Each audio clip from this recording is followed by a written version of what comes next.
get a lot of questions about how I get my embroidery to look so smooth and flawless on my linens. Other than the digitizing, which of course is very important, I like to say that I digitize with that in mind. However, when the project is done stitching, there is a really good way to iron the back of your embroidery, and I want to show you what I do. So I have here, this is just my little video station. So I recreated what I have on my ironing board. Not to the same extent, but I'll tell you what I have here. I have 4 layers of flannel under here. And all I had was this printed flannel in my stash. I actually have white flannel on my working ironing board. So, and I also have, I think, about 8 layers, mainly because I had tons of yardage of white flannel and I didn't want to cut it all up. So I just folded it until it fit my ironing board, and it just happens to be about 8 layers of flannel. And I think it's not too much, but you should have at least, this is just folded over itself twice, so that's how I got 4 layers. 4 layers might be enough, but more is even better, I think, because eventually if you iron a lot, it flattens it out, and you'll need to wash it every so often so you can get that bounce back. So I think I can go longer because I have 8 layers. So that's just my theory, my opinion. Okay. Oh, so underneath I have the flannel, but I also put this white lawn. Lawn is really lightweight cotton. I really like it to use it as a pressing cloth because it's so thin and yet it still protects the fabric underneath whenever that's required. And I just have a ton of it. So that's what I use for my pressing cloth. But I covered this flannel so that it would look nicer, and just for the video, I think you can maybe see better because there won't be all this print and distractions, okay? So what I have here is this cute apron. And actually, I stitched this as for the class that we held in Hawaii, the last trip that Gary was on with me. So it was 2 years ago, before all this happened. But so that class kind of causes me pain to think about it. And I hadn't really messed with this since then. I had unpacked it way back then and brought it up to my studio, but I hadn't done anything with it. So it still has all the wrinkles from being folded up in the suitcase. But this was actually stitched while I was holding class. I was demonstrating this to everyone. So, and this particular apron, we bought, I hadn't even seen these until we were at one of the Walmarts there looking for something else. And I thought, oh my gosh, I need to take this to class and stitch it there as part of the class. And these aprons are so cute. This is from, I think the brand is My Texas House. So I bought several, and I need to stitch others, but for now this is what I've got.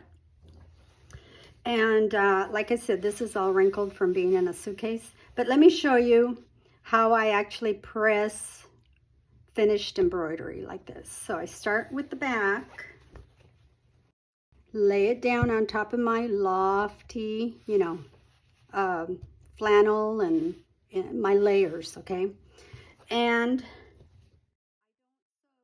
a lot of people will recommend ironing their embroidery on top of a towel. The whole idea is so not to smash your embroidery on the other side, doing it on a regular flat ironing board. So the idea is to provide kind of a lofty surface underneath so the stitches don't just get flattened under the iron.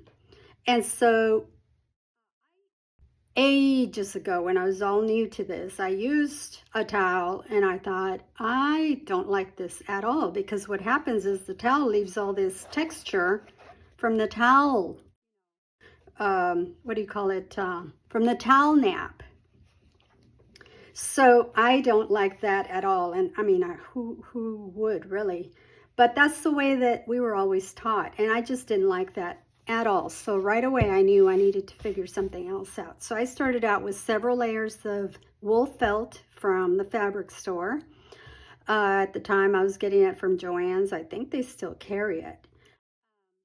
Don't get the colored kind. Get white or off-white, because the colors will run. So, and what I do is, if you watch my video on how to prevent puckers, I give you specific information on how to prepare the fabric by starching and ironing and all that. But once it comes out of the hoop, I don't restarch it. I only mist it with water. So here's what I do. We'll pretend this just came out of the hoop. Let me see if I can center this better. Okay. All right. So I will mist lightly like this. Let the fibers relax a little bit.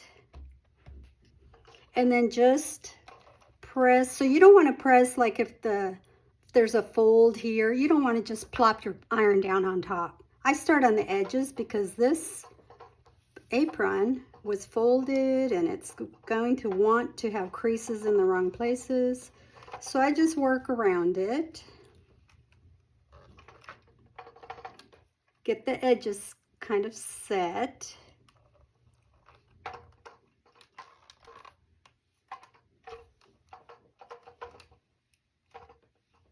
And then I'll slide the iron on top and then press firmly. But I never just come in and press firmly on top and whatever happens, happens. That's not how it works.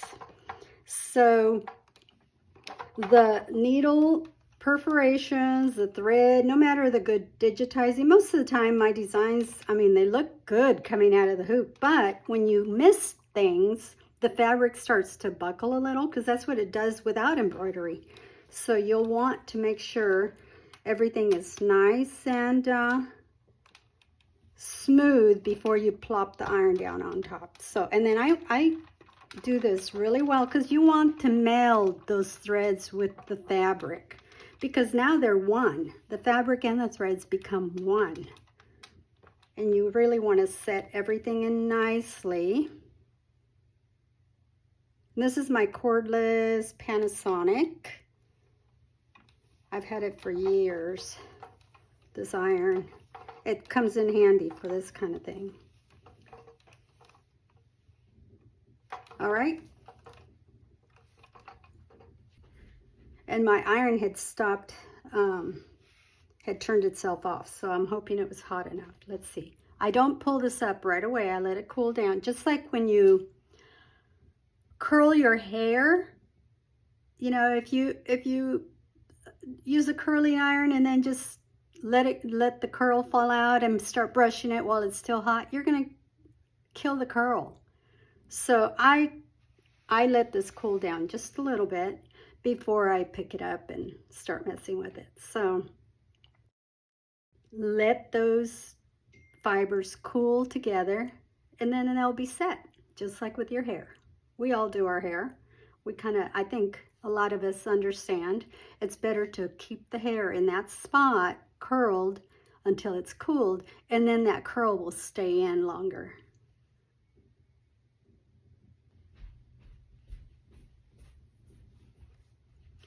Okay, it's cooled for about a minute or so. So let's see what we've got here. Look at that, it leaves an impression in the surface. I don't know if you can see that or not. And there's the pressed embroidery.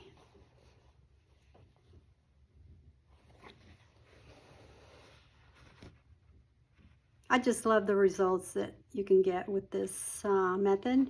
And there's no little puckers from a towel or whatever. So, and you don't have to use flannel.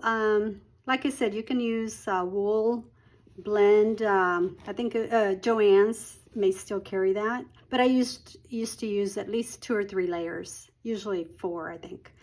And the only problem with that is that once you wash it, you lose the smoothness of the felt, because it's got wool in it, so it gets felted, you know, it gets scrunched up and gets a beautiful texture, but it's no good for this after that. So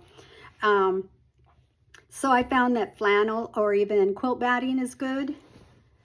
2 or 3 layers of quilt batting, just regular cotton quilt batting, works really well. But if you're using the quilt batting, I would suggest a piece of lawn, because if you have anything that has a nap, or I iron lace as well. And with lace, you don't want to put it down on, because I iron my lace while it's still damp, not fully dry.